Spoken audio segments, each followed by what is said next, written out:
Komið sæl og verið velkomin í annan þátt af fótboltasögum fyrir svefnin.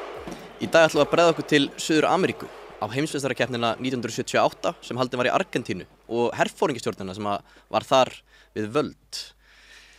Þetta var aldeilis keppni. Já, og allræmdasta heimsmeistaramótið allavega til skamstíma. Já. Og kannski hefur verið rifjuð upp sérstaklega einmitt í tengslum við Katar og kannski minna mæli Rússlandsmótið. Þannig að þetta er nú svona mót sem hefur nú almennt maður fór svona pínlítið skítabragð þegar að þetta mót kemur upp í hugan. Ábyggilega ein umdeildasta keppni sem haldin hefur verið. Já, og kannski mörguleiti líka svona umdeildari í baksýnisspeglinum. Það er og við ræðum það betur á eftir að það var kannski umræðan hana fyrirfram var miklu minni, en það kannski umfang glæpa herforingjastjórnarinnar í Argentínu ekki orðið fullkomlega ljóst fyrir mótið, þó auðvitað hafi allir sem það vildu máttu vita hvað það var í gangi. Einmitt. Við erum glæsilega klæddir. Heldur betur. Ég er nú bara heldur betur í takt við þáttinn. Við þáttinn, já. Og þessi er einmitt keypt bara í Maradona-hverfinu í Argentínu. Já. Þannig að hún verður ekki meira genuine. Þetta verður ekki meira orginal, sko. Nei. Ég er svona frekar á skjön en hins vegar í rándýri, treyju. Þetta er íþróttafélag Kópavogs. Þetta er rosaleg treyja. Já, og IK var náttúrulega bara litla liðið í Kópavoginum. Ekki stofnaðir svona kringu 19, snemma á 8. áratugnum. Búningurinn eflaust látin endurspegla það að Jóhannes Eðvaldsson, Búbbi, var þarna spilandi með Celtic á þessum tíma. Og þannig að það er farið í þá smiðju. En þetta félag var hins vegar alltaf, þetta var óhrunabarnið hennar Evu í Kópavogi. Og mér skilst að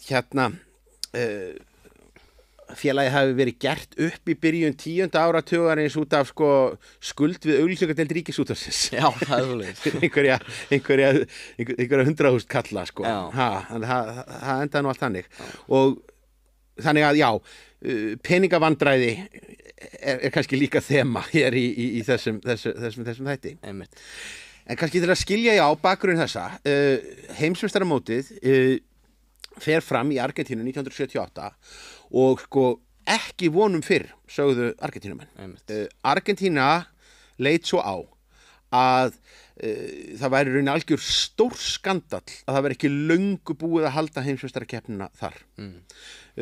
Fyrsta heimsmeistaramótið fór fram í Úrúgvæ 1930 og þá þegar litu Suður-Ameríkumennirnir svo á, voru ekki alveg búin að fá Evrópu til þess að kvitta upp á það, að það væri einhvers konar heiðursmanna samkomulagi gildi það að önnur hver keppni yrði í Suður-Ameríku og hin í Evrópu. Þannig að þegar að FIFA ákvaða landsleiki mjög snemma, Brasilía var svona alltaf þriðja besta liðið, en svo er Brasilía komið mjög rækilega inn á kortið, þannig að Argentínumenn gátu þola það þegar að Brasilíumenn skutust fram fyrir röðina og héldu HM 1950. Eftir það sækja þeir stíft allar keppnir og telja sig nú vera búnir að landa þessu þegar að það prinsip er samþykkt að HM 1962 muni fara fram í Rómönsku Ameríku. Já. Og þarna stefnir í það að Argentínumenn verði bara sjálfkjörnir gestgjafar og þeir eru mjög bara brattir. Það er uppgangur og velmegun í landinu. Má ekki gleyma því að við tengjum Suður-Ameríku í dag kannski við óðaverðbólgu og svona brothætt efnahagslíf, en stóran hluta 20. aldar var bara kínverskur hagvöxtur þarna. Á millistríðsárunum þá stefnir í að lönd eins og Úrúgvæ og Argentína séu bara verða einhver þau ríkust í heimi. Og og herforingjastjórn Jóhanns Perons sem þarna við völd þegar þeir eru að falast eftir mótinu 1962 hún að standa fyrir alls konar uppbyggingu á innviðum og velferðarkerfi og öðru slíku og á síðustu stundu þá ákveður Síle að henda inn umsókn og það var svona öðrum þræði, það var svona næstum því litið svo á að þetta væri nú bara til að veri úr einhverju að velja bara ekki til sýnis bara já, það væri svona hallærislegt að það væri sjálfkjörið gestgjafa hlutverk HM og frægur fundurinn þar sem að Argentína kemur og heldur myndasýningu á FIFA-þinginu sýnir alla vellina og aðstöðuna og innviðina í borgunum og segja hérna þú veist, við höfum allt láta okkur fá þetta mót kemur Síle á eftir og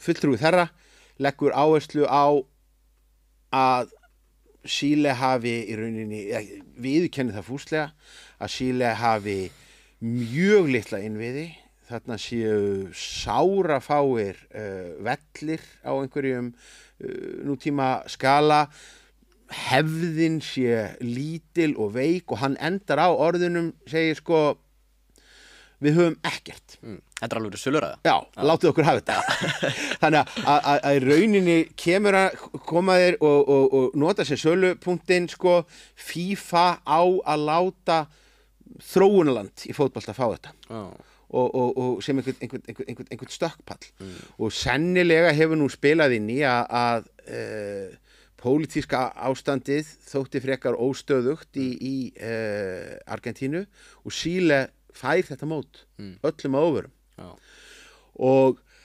það var nú kannski sem var nú kannski bara eins gott því að við tekur langt tímabil af óstöðuleika og herforingjastjórnum í Argentínu og það ekki fyrr en sem ég segi löngu seinna það á HM-þinginu 66 sem að Argentínu úthlutað heimsmeistaramóti. Og þá Juan Perón við völd þetta á milli valdaskeiða hjá honum. Já, ok. Og Perón maður sem að dálítið mikilvægt að útskýra. Við tölum einræðisherra hér fyrr í þessari þáttaröð tengslum við HM 74 þar sem að við vorum með til að mynda hinn kúnstuga fýr hérna Mobutu í Zaír sem lagði áherslu á að hann væri hvorki hægri né vinstri heldur var eitthvað annað og þar fyrir ofan og peronistarnir gera slítið sama þeir presentera sig sem stjórnmálahreyfingu sem að sé ekki kapitalísk sé ekki kommunísk halda þó sko öllum dyrum opnum sérstaklega í Austurblokkina þetta að mörguleyti sko það sem við myndum segja félagslegar áherslur í þeim skilningi að gamli Perón og gamla Perónstjórnin lagði mikla áherslu á tenginguna við verkalýðsfélög. Þannig að verkalýðsfélög eru frjáls í landinu. Það alls konar svona félagsleg umbótakerfi, eftirlaunakerfi og annað slíkt allt mjög mikið. Þetta frjálslynd stjórn í þeim skilningi að til að mynda konum tryggður kosningaréttur á þessu fyrra valdaskeiði Peróns sem að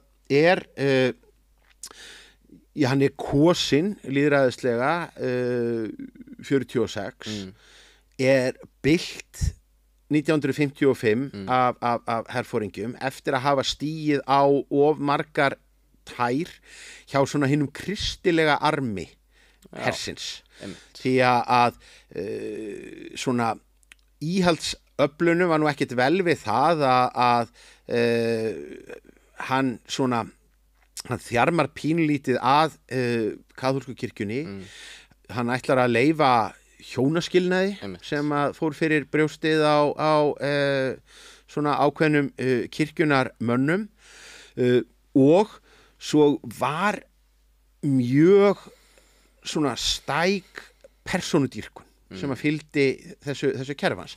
Því að sem sagt samhliða þessum svona að mörguleiti frekar svona félagslegu áherslum þá eru peronistarnir eru harðir þjóðernissinnar, þannig að það er mikil áhersla á bara Argentínu og mikilvægi þess og til í að pikka fætt við nágranna lönd út af landamærum og öðru slíku.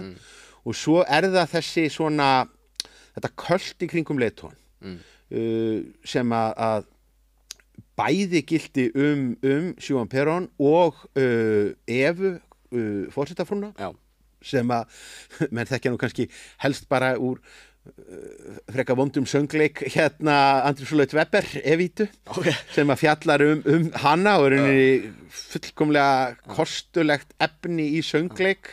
Get ekki sagt að ég kannast við það? Nei, þetta var nú sett upp hér fyrir mörgum árum og Madonna lék í kvikmyndagerðinni. Þetta tekkar á þessu. Já, ég tekka. En sem sagt, eftir að Perón bylt 55, þá hann hrakinn í útlegð og ver megninu af þeim tíma í útlegðinni á Spáni sem að undir herforingjastjórn Francos og ég ekki að segja að svona hann færist svona kannski frá þessum svona félagslegri nótum sínum á þessum tíma. Hann orðinn gamall maður og heilsuveill þegar að loksins boðað til frjálsra forsetakosninga í Argentínu árið 1973 en hann sóttur og vinnur þær kosningar og það sem dálítið merkilegt að perónistar hafa frá 1946 eiginlega unnið allar kosningar í Argentínu þar sem fólki hefur fengið að velja. Það eiginlega bara á þeim tímum þegar að herinn hefur verið við völd sem að þeim hefur verið haldið í burtu. Bara þrátt fyrir það, þetta þjóðernis popúlískur flokkur en vissulega með svona ákveðna félagslegar áherslu. Eitthvað svona vinstri fasismi eða eitthvað svoleiðis? Já, pínulítið, einmitt svona og einmitt með persónudýrkun og einstaklingsupphafningu sem að svona allavegna maður vill nú meina að heiðarlegi vinstri menn eigi að hafa andstyggð á og það segir sitt þessa skrýtnu stjórn sem að þessi seinni Perón stjórn sem tekur við 1973 að þá hann með búin að kvænast á ný miklu yngri konu, Isabel Perón og hún varaforsetafnið hans í þessum kosningum 73. Þannig að hún forsetafrú og varaforseti í einu. Já, sem að Eva var ekki eða hvað? Nei, hún hafði í rauninni hún hafði ekki haft bein pólitísk völd en hún hafði haft mikil svona óbein áhrif og þetta þýðir það að þegar að Perón fellur frá bara eftir ár í embætti þessari seinni vegferð sinni að þá Isabel konan hans tekur við og hefur fyrst ákveðin meðbyr vegna þess að þjóðin svona stóð á bakvið þína syrgjandi ekkju hún verður ætlum sé ekki bara fyrsta konan til þess að verða forseti í bara nokkru ríki heimsins og rauninni alveg rétt kjörinn sem varaforseti en þarna fer að fjara hratt undan. Hún byrjar á því að hleypa inn herforingjum í stjórnina sína, lyftir upp manni að nafni Jorge Videla sem að einstaklega óspennandi þjóðarleiðtogi. Lítur út eins og einhver endurskoðandi svona lítill grár kall með yfirvaraskegg. Mr. Bean, holningin jafnvel. Já, dálítið þannig. Og hafði nú hérna og er svona já, hann er svona bjúrókratískur hersöfðingi. Öskrar ekkert á mann sem eitthvað svona styrkleiki eða eitthvað svoleiðis. Nei, og hafði nú held ég voðalega sjaldan, hafði aldrei farið út á neinni víguvöll eða tekið í byssu en var bara svona góður í að spila þann pólitíska leik innan hersins. Þannig að hann klifrar hærra og hærra. Á þessum tíma er sótt að Perón-stjórninni frá bæði hægri og vinstri. Og hún freistast til þess að nota dauðasveitir til þess að drepa bæði eiginlega bara andstæðinga úr báðum áttum. Og að lokum þá er bara svo ákveða bara herforingjarnir að þeir nenni ekki að vera með þennan lepp þarna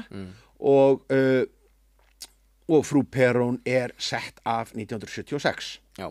Og við tekur hreinræktuð herforingjastjórn og það eru 2 ár í heimsmeistaramóti í knattspyrnu. Einmitt. Og það verður að segjast að eins og Argentína hafði nú lagt mikið á sig til þess að fá HM fyrir það fyrsta. Þá hafði nú kannski svona leið og þetta var allt saman í höfn. Hafði nú svona minna orðið úr framkvæmdum. Það var vissulega búið að teikna einhverja fótboltavelli og það var jafnvel farið að ausa peningum í gerð þeirra en þeir peningar rötuðu í vasa spiltra stjórnmálamanna eða verktaka og það var í rauninni, það var mjög lítið búið að gera í innviðum fyrir mótið og sjá Havelange sem er þarna orðin forseti FIFA tekur við 74 eins og framkom í fyrir þætti hjá okkur. Honum er nú hætt að standa á sama. Hann íhugar að taka mótið af Argentínu en hann gerir sér líka grein fyrir því að það væri mikill álitssnekkir fyrir Suður Ameríku að það þyrfti að taka mót af einu af stóru löndunum í álfunni, bara korter í keppni. Þannig að hann sýnir bara sveigjanleika sinn og sest niður með herforingjunum og bara semur við þá það þetta verði framkvæmt. Og svo er náttúrulega einn magnaðasti parturinn í þessari sögu allri saman. Það er að mitt ár 1976 þá var sá meðlimur í herforingjastjórninni sem að hafði fengið það verkefni að fylgjast með og hafa yfir umsjón með undirbúningnum fyrir mótið. Hann boðar til fundar, til blaðamannafundar þar sem að hann ætli að flytja þjóðsinni bara erfiða fréttir og menn telja að hann hafi ætlað að setja dálítið bara spilin á borðið með hvað kostnaðurinn við undirbúning þessa móts væri farin gjörsamlega úr böndunum samt sem áður væri mjög lítið búið að gera, það væri gríðarlega langt til lands og þetta væri keppni sem að gæti aldrei staðið undir sér. Og við skulum hafa það í huga að á þessum tíma þá er þetta ennþá þannig að þó svo að sjónvarpstækni sé komið til sögunar, beinar sjónvarpsútsendingar séu mögulegar, þá eru sjónvarp og auglýsingasamningar eru ekki orðin þessi tekjulind sem seinna verður fyrir stóru móti. Þarna þarftu bara að fá inn pening með því að selja bara miða. Og það var ekki von á mörgum evrópskum túristum til Argentínu til þess að horfa á fótboltamót. Það var bara of mikið ferðalag. Þannig að miðasalan stóð alls ekki undir kostnaði. Nei, það var ekki séns og það var bara ljóst að þetta er bullandi tap. Þannig að þarna ætlar þessi yfirmaður Ómar Aktis að nafni að halda fund og við getum bara velti fyrir okkur hvaða skilaboð hann ætlaði að flytja, hvort að hann hafi bara hreinlega ætlaði að leggja til að Argentína myndi afsala sér mótinu. Já, en hann fekk ekki að flytja þau skilaboð, eða hvað? Hann drepinn á leiðinni á fundin og þó svo að auðvelt hafi verið að kenna vinstri sinnuðum stjórnarandstæðingum að þá hefur nú sá grunur lengi legið í loftinu að það hafi nú verið félagar hans í herforingjastjórninni sem að hafi nú bara hjálpað til við þetta verkefni. Þannig að það greinilegt að herforingjastjórnin ákveður að veðja á þennan hest að upp frá því skiptir kostnaðurinn engu máli. Það farið í dýrar framkvæmdir, sérstaklega eru þetta fjarskiptainnviðir sem þurfti að fara í til þess að það væri hægt að sjónvarpa og það meira að segja í lit, það eru ákveðnar samgöngur, heilu vellirnir eru byggðir frá grunni, það mjög erfitt að átta sig á bókhaldi þessara leika eftir á en það ljóst að þetta var geysilega dýr keppni og herforingjastjórnin í Argentínu ætlar fullkomlega að nota þá í auglýsingaskyni. Þannig að það gengi mjög hart í því að reisa svona Potemkin tjöld. Þannig að það var dálítið talað um það að menn hefðu nú bara málað framhliðarnar á öllum þeim húsum þar sem að ætla mætti að erlendir fjölmiðlamenn færu og ofur kappa á þetta að láta Argentínu og herforingjastjórnina líta vel út. Herforingjastjórnin við tölum um það að frú Perón hafi nú verið byrjuð að halda úti einhverjum dauðasveitum og verið að láta pólska andstæðinga sína hverfa. En herforingjastjórnin eftir 76, hún bara framkvæmir þetta á sterum. Og það talað skítugastríðið í Argentínu. Þar sem að tölum ber ekki saman, menn tala allt frá 10.000 og upp í 30.000 manns hafi verið látin hverfa og þau eru bara nokkuð bókstaflega látin hverfa vegna þess að flest af þessum líkum hafa aldrei fundist. Eftirlætis iðja herforingjana var að halda fólki í pyntingabúðum, aðalega fólki sem var bara grunað tengsl við kommunista og önnur vinstri sinnuð samtök og svo þegar að menn töldu sig hafa fengið nægar upplýsingar eða þær upplýsingar sem var að fá út úr þessu fólki þá farið upp í herþyrlur og bara út á Atlantshafið og steinblokkir fæturnar á fólkinu og því varpað í hafið. Og þetta gert í þúsundavís. Og grimmdin í þessu, nú minnistætt leikrit og kvikmynd Kongulóarkonunnar sem að ég hvet bara alla til að horfa á. Fjallar skítugastríðið, eitt af því sem að svona þeim grimmdaverkum sem að þessi stjórnir hvað hötuðust fyrir var það að ófrískar konur sem að voru handteknar að þeim var haldið föngnum þar til þær voru búnar að eignast börnin sem voru svo gefin til vildarvina herforingjastjórnarinnar til ættleiðingar og mæðurnar myrtar.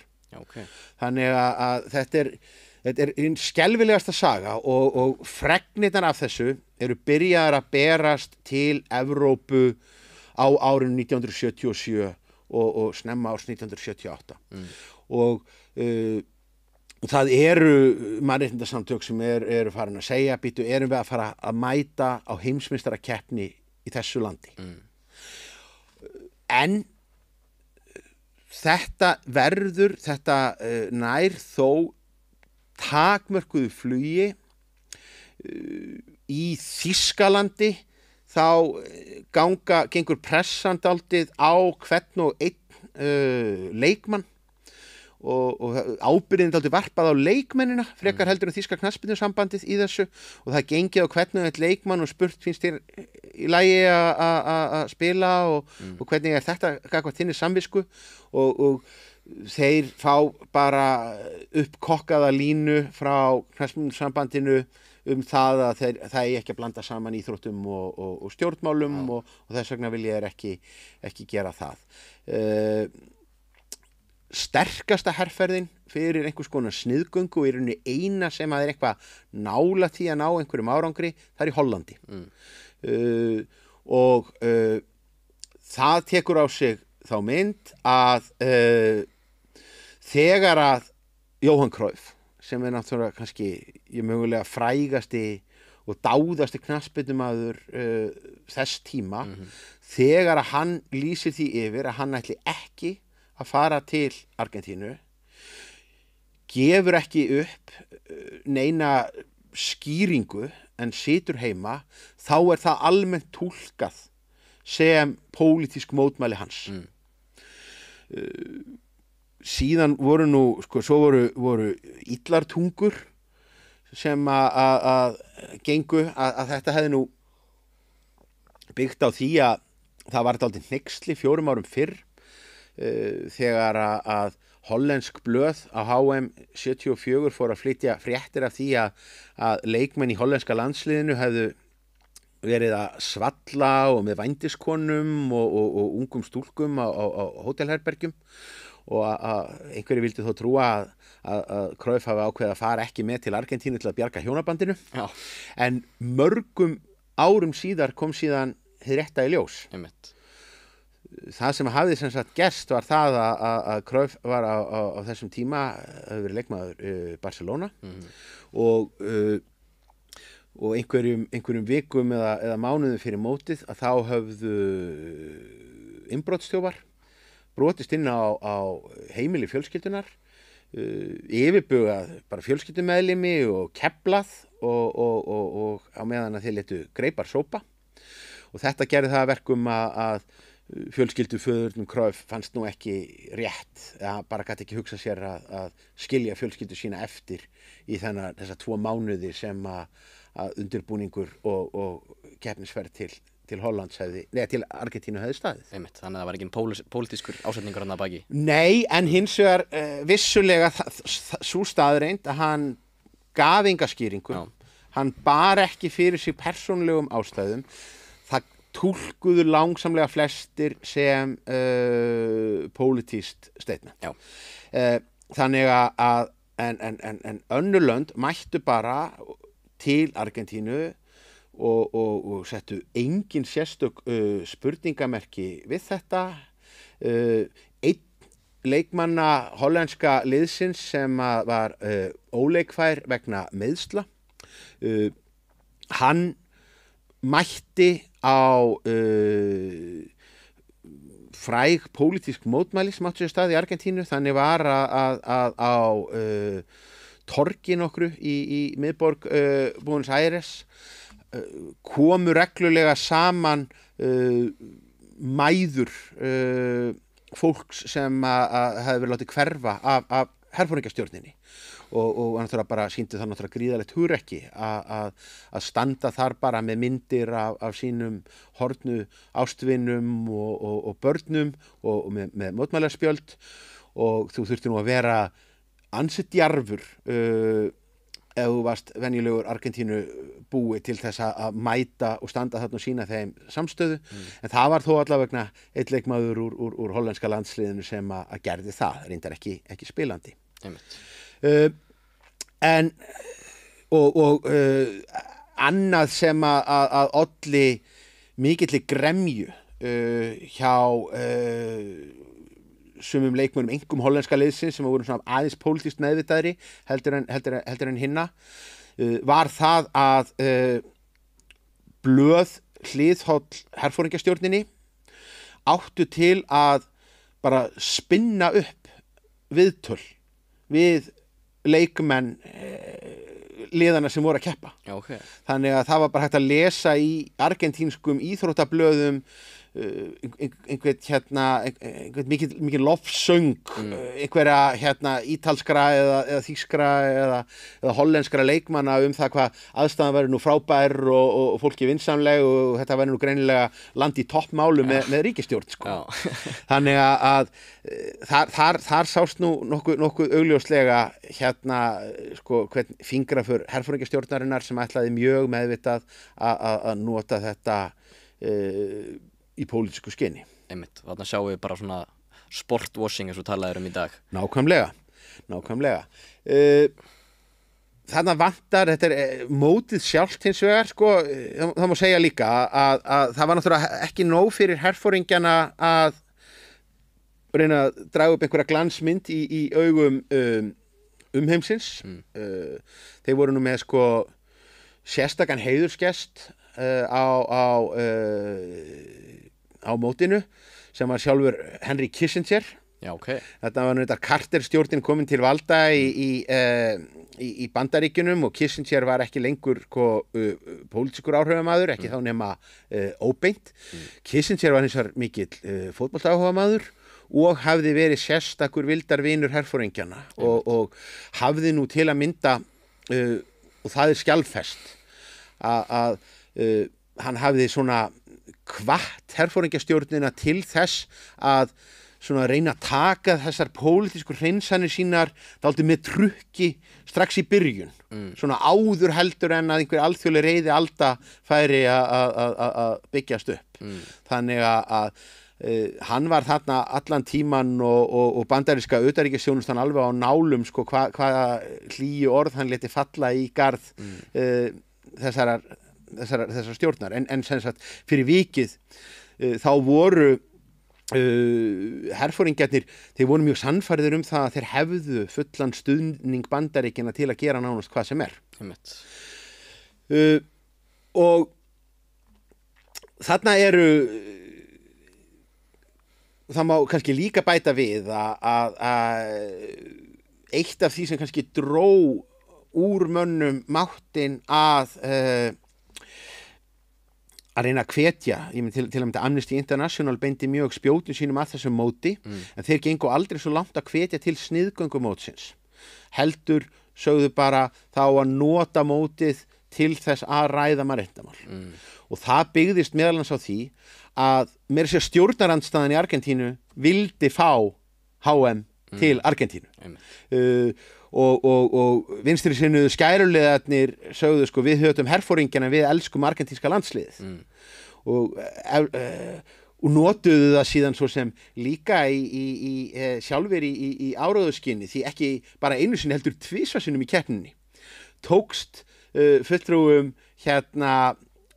skæruliðana að hakka sig inn á sjónvarpsútsendingu með beinni útsendingu argentínska landsliðsins og fór að lesa þar upp einhverjar yfirlýsingar gegn herforingjastjórninni bara í beinni útsendingu og öll þjóðina að hlusta. Okay. Og eflaust hefur það nú ekki dregið úr ánægju stjórnarandstæðinga með argentínska landsliðið að þjálfarinn César Luis Menotti, hann var vinstrimaður. Það hefur ekki verið sérstaklega vinsælt hjá þessari herforingjastjórn. Nei, þeir áttu bátt með það, en hann skilaði árangri og herforingjastjórnin hefði vissulega kosið að einhver sko sléttur og strokin borgaralegur hægrimaður hefði verið að þjálfa landsliðið, en ekki með Notti sem var með sko hárið í allar áttir og keðjureikti á bekknum. Ræður hans á blaðamannafundum og þegar hann að ræða fótbolta eru heimspeki fyrirlestrar. Þetta eiginlega sko minnir á Eric Cantona á góðum degi bara í einhverjum furðulegum frönskum pólitískum útleggingum. Og hann var líka kominn þarna til þess að vinna. Menotti vekur strax hörðir fyrir það að hann neitar að velja 17 ára undrabarnið Maradona í landsliðið. Sem einmitt hérna á bakinu hjá mér. Þetta á bakinu hjá þér. Og hans niðurstaða var hreinlega sú að það væri Maradona væri vissulega maður framtíðarinnar en 17 ára strákur myndi aldrei geta borið það að vera á heimavelli með þjóðina á bakinu og það verður líka að segja að sá sem að fór í þá stöðu sem þessi framlíkjandi miðjumaður og leikstjórnandi, það var engin dóni. Það var Florian Kempes. Já. Markaðasti leikmaður mótsins. Kempes sjálfur og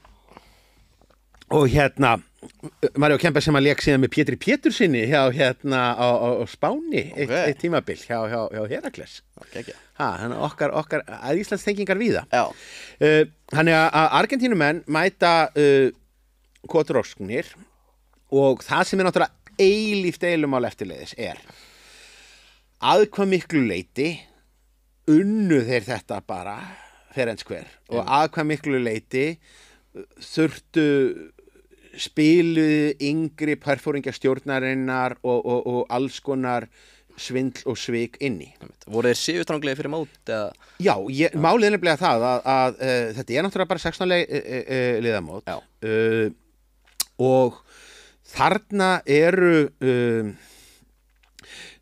það vantar mörg sterk landslið. Bara úr Evrópu voru stórar þjóðir sem að ekki komust, Englendingar komast ekki þarna, Sovjetmenn komast ekki, Evrópumeistarar Tékkóslóvakíu, Belgar, allt saman öflug lið. Franska liðið sem þarna er mjög ungt, Platini þarna bara kornungur lykilmaður á miðjunni. Hollenska liðið sem að hafði náttúrulega allir elskuðu Holland 4 árum fyrr og hollendingar telja sig vera besta fótboltaliðið sem aldrei var heimsmeistari, þetta 74 lið, en þeir eru eldri og þeir eru verulega veikari án Cruyff, samt sigurstranglegir. Brasilíumenn mæta einhvern veginn alltaf sem eitt sigurstranglegasta lið inn á mót, en þarna Zico ennþá ungur maður og brasilíska liðið 78 á ekkert skylt við 82 liðið sem lék þennan leiftrandi sóknarbolta, menn eru miklu konservatívari. Herforingjastjórnin í Brasilíu veðjaði á menn sem hefðu svona vísindalega nálgun á þetta. Þannig að það eru landslið sem eru valin á grunni einhverja mjólkursýruprófa og einhverja æfingaforrita sem hefur verið hönnuð fyrir geimfara NASA, frekar heldur en eiginlega fótboltamenn. Brasilíumennir samt sem áður litu svo á að þeir hefðu verið verið grátt leiknir og það væri hreint svindl. Þeir eru láttir leika alla 3 leikina sína á glænýjum velli sem var bara verið að klára dagana fyrir mót og var grjótharður. Þannig að þetta var bara nánast eins og að spila á malbiki. Og að mati Brasilíumanna þá væri þetta bara lottarabrögð hjá heimamönnum sem að miðaði að því að koma í veg fyrir að þeir næðu að spila sinn bolta, auka líkurnar á meiðslum lykilmanna. Brasilíu mistakst að vinna sinn riðil, en þeir koma samt áfram og fara í milliriðil. 2 riðilar með 4 liðum í hvorum riðili. Já, þetta er einmitt, menn eru enn í þessu furðulega kerfi sem er notað á 2 mótum. Það er notað 74 og það er notað 78. Hollendingar eru líka með allt í rugli á sínum stað og maður sér maður sér að mörgu leyti svona ófagmennskuna sem að fylgir heimsfótboltanum á þessum árum. Þarna eru menn eru bara bókandi landslið, bæði Skotarnir og Hollendingarnir sem að lenda saman í riðli. Þeir bóka sig inn á léleg hótel með slappri loftkælingu og vantar sundlaug og leikmennirnir eru bara pirraðir og drepa tíman með því að spila á spil og drekka áfengi, sérstaklega í tilviki Skotana. Skotar mæta til leiks og ætla að vera heimsmeistarar en tekst svo að henda þessu frá sér með slæmum úrslitum á móti Mexíkó og Túnis sem kemur náttúrulega bara öllum að óvörum og detta úr keppni þráttur að þeim takist að vinna Hollendinga í leik sem að er ennþá svona í hugum Skota episkur í þeirra knattspyrnusögu allri. En þetta gengur ekki betur en svo að Hollendingar íhuga það að skipta þjálfara eftir forriðla. Já. Þannig að þeim er nú ekki að ganga betur en þetta. Argentínumennirnir seinir í gang, gera jafntefli við Ítali í fyrsta leik og lenda í öðru sæti á markatölu, einmitt af því að þeim hafði bara mistekist að ná góðum úrslitum á móti slöku ungversku liði sem hafði ekki komið nálægt stórmótum í lengri tíma og þá þegar eftir þetta byrja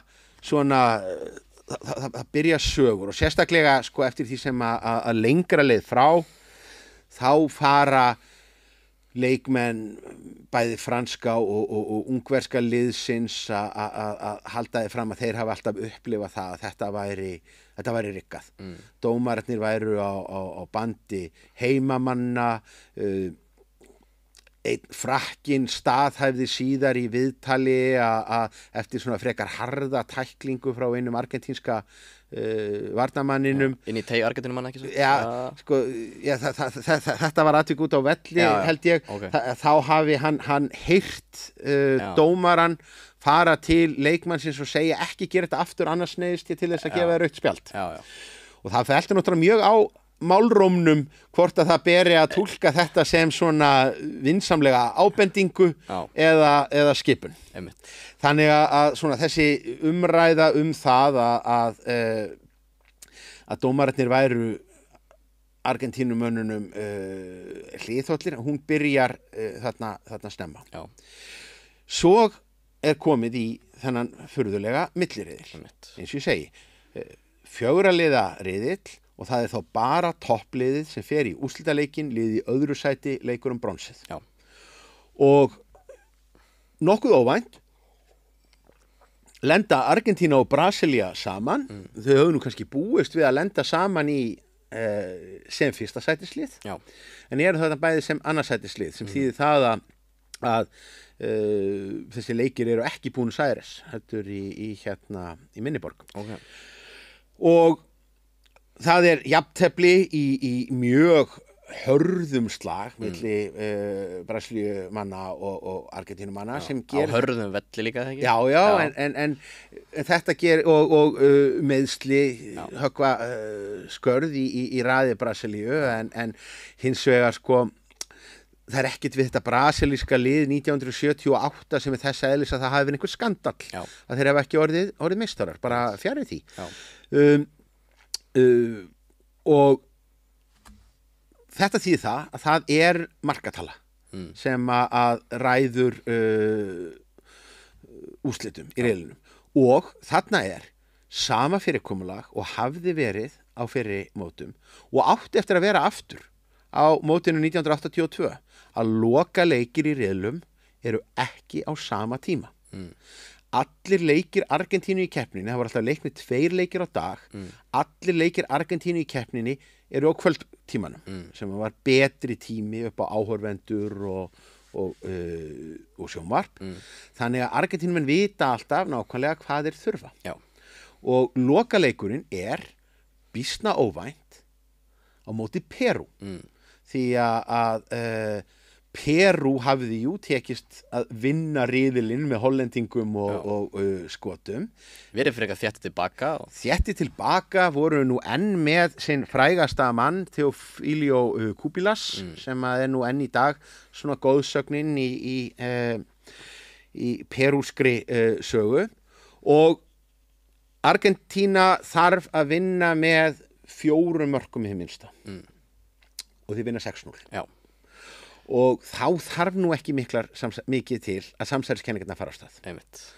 Og þá var allt tínt til. Það var gert tortryggilegt að markvörður perúska landsliðsins hefði verið fæddur í Argentínu. En á hitt ber að líta að hann bara varði vel í leiknum. Já. Hafi leikurinn verið riggaður, þá hafa nú allavega ekki allir verið með í því vegna þess að með minnir í stöðunni 0-0 þá var Perú tvívegis búið að skjóta í stöng. Einmitt. Og þetta er dálítið þannig að þegar þeir fá á sig, þegar það tekst einhvern veginn að rjúfa skörðin, Það bara opnast flóðgáttirnar. þá bara opnast flóðgáttirnar. Og jú, Perú hafði ekki fengið á sig mörg í keppninu fram að þessu. Ég held 4 mörk í 5 leikjum. En Perú hafði aldrei í sögunni unnið Argentínu á útivelli. Í landsleikja saga þessara landa frá upphafi held ég að verið 17 leikir, þar að 15 argentínskir sigrar. Já, og þessu tímumóti höfðu þeir ekki að neina að keppa, sko. Já, ég meina Argentína á þessum árum, Argentína vinnur Perú. Já. Hvort að 6-0 sé dæmigert eða fyrirsjáanlegt, en sögurnar hafa verið í gangi og oft náttúrulega drifnar áfram af svona kannski pólitískum hagsmunum. Það hefur verið staðhæft að það hefur verið staðhæft að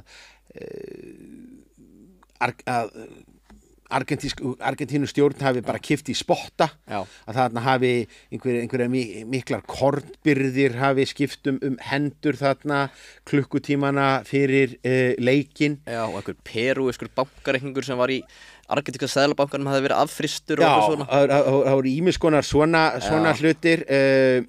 Allt af þessu eru hlutir sem hafa verið staðhæfðir án áþreifanlegra sönnunargagna, en síðan verið endurtekninni svo oft að þetta er bara orðin fullgild viðurkennd staðreynd. Eins er það alveg ljóst að svo verið sem að fulltrúa frá herforingjastjórninni argentínsku hafi fengið að fara inn í klefa hjá perúska liðinu fyrir leik einhvern veginn til að taka í spaðan á þeim og svona mögulega einhver taktík til þess að reyna að svona kúa menn til hlýðni. Ekki gott að segja, en þessi hver einasti brasilíski fótboltaáhugamaður er með það á hreinu að þessi Perúleikur að hann hafi verið riggaður og þar með hafi Brasilía verið rænt sætinu í úrslitaleiknum. Já. Þegar tekur síðan við úrslitaleikurinn, þá eru alls konar svona skítatryggs sem að gestgjafarnir nota. Vel að merkja, margt af þessu, þegar maður lesi þetta, þá hljómar þetta einhvern veginn alveg bara galið og miðað við þá mælistíku sem að við notum í dag á framkvæmd stórmóta, myndi þetta náttúrulega aldrei líðast, en það má heldur ekki gleyma því að mjög margt varðandi utanumhald þessara heimssteistaramóta á þessum tíma var með miklu lausari reipunum og svona slakari framkvæmd heldur við þekkjum í dag. Hollenska liðið er keyrt einhvað sérlega flókna og langa leið á völlin og lendir í inn í hrúu af argentískum stuðningsmönnum sem að berja allt utan. Það sem ljóst að Argentínu tekst að hafa áhrif okkur dæmir úrslitaleikin. Þar hafði átt að vera og FIFA hafði sem sagt ákveðið að úthluta þessum leik til ísraelsks dómara. Sá dómari hafði verið í jafntefli Argentínu við Ítalíu sem var þá eini sem sagt þar sem að Argentínumennir höfðu sem sagt tapað stigum og rök Argentínumanna eru þau að það séu svo mikil tengsl milli Hollands sem sem sagt komið þarna í úrslitaleikin og Ísraels. Já. Og tiltekin einhver að þessi ísraelski dómari, hann hafði sem ungur maður á flótta undan nasistum, hafði hann dvalið tíma í Hollandi og þess vegna væri hann vanhæfur. Og í staðinn er settur ítalskur dómari og þá litið rauninni fram hjá því að menningarlegu tengslin milli Ítalíu og Argentínu voru mörgleiti miklu ríkari heldur en nokkuð tíma milli Ísraels og Hollands. Já. Svo eru svona stælar, það eru gerðar athugasemdir við spelku sem að einn hollenski leikmaðurinn með sem hann hefði fengið að spila með án sem nokkurir aðrir andstæðingar höfðu gert athugasemd við, en Argentínumenn gera allt vitlaust út af þessu sem gera það verkum að sjálfur úrslitaleikurinn tefst einhverja 10-15 mínútur það sé hægt að byrja og að lokum lætur dómarinn undan þessum kröfum og leikmaðurinn látum skipta umbúnað á hendinni. Já, þannig kannski svona mikið að litlum atriði sem að fjallum með þeim. Það öll þessi litlu atriði og svo virðist bara sem þetta hafi tekið hollendingana meira á taugum heldur en Argentínu, en aftur hollenska liðið 1978 engan veginn hollenska liðið 1974. Þannig að það er langsótt að halda því allavega fram að Argentína hefði ekki unnið nema fyrir inngrip herforingjana. Já. Svo má aftur velta því fyrir sér hvort þetta hafi verið blessun, því að herforingjastjórnin, hún baðar sig í dýrðarljómanum eftir þennan sigur. Vítela hersöðingi fær að afhenda Kempes byggarinn og pósar þarna á myndum og það eru lýsingar á því meira að segja hvernig sko böðlarnir í fangelsunum hjá herforingjastjórninni taka pólitísku fangana þegar úrslitin liggja fyrir og þeir setja þá inn í bíla og aka með þá niður í miðborg Buenos Aires til þess að sýna fólkið, fagna og veifa argentínska fánanum, svona eiginlega bara til þess að draga úr þeim kjarkin. Já. Sýna svona nú bara, þið eru aldrei að fara að vinna þetta fólk yfir. Þau elska herforingjana. Og svo má velta því fyrir sér hvort að herforingjastjórnin hafi fyllsta ofmetnaði. Síðar þetta sama ár Argentína nálega búin að tala sig upp í stríð við granna sína Síle út af smáeyjum sem að liggja þarna nærri landamærunum og vopnuðum átökum bara afstýrt á síðustu stundu þegar að páfinn stígur inn í og nær þar málamiðlun, en metnaður herforingjana hann hélt áfram og 3 árum síðar þá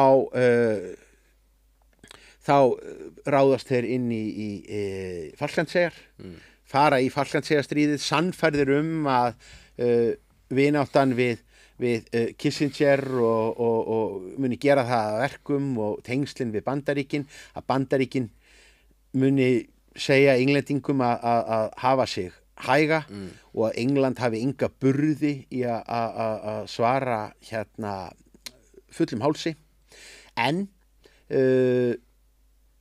Thatcher stjórnin ákveður bara að láta hartmæta hörðu, mokar sér leið upp úr gríðarlegum pólitískum óvinsældum sínum, enda efnahagsmálin í tómu tjóni í Bretlandi, en ósigur herforingjana í Falklandseyjastríðinu, niðurlægjandi tap í því stríði, verður til þess að þeir hrökklast frá völdum árið seinna og 2 árum síðar er Videla settur fyrst í stofufangelsi og að lokum bak við lás og slá. Já, og hvernig hefur svona farsældin verið í argentísku samfélagi eftir þetta? Já, eftir þetta hafa peronistar unnið flestar kosningar. Verðbólgan er mun hressilegri en nokkuð það sem Ásgeir Jónsson hefur þurft að kljást við upp á síðkastið, en í dag Það kannski gott að einum Ásgeir Jónsson Jónsson í argentínska Seðlabankanum. Já, það er spurning, en sko þegar þú verður heimsmeistari og Messi besti fótboltamaður í heimi, þá þér alveg sama þó að verðbólgan sé í einhverju 2 stafa tölu. Nákvæmlega, ég var ekki bara að segja það. Jú. Já. Takk fyrir okkur, við bara sjáumst á viku liðinni.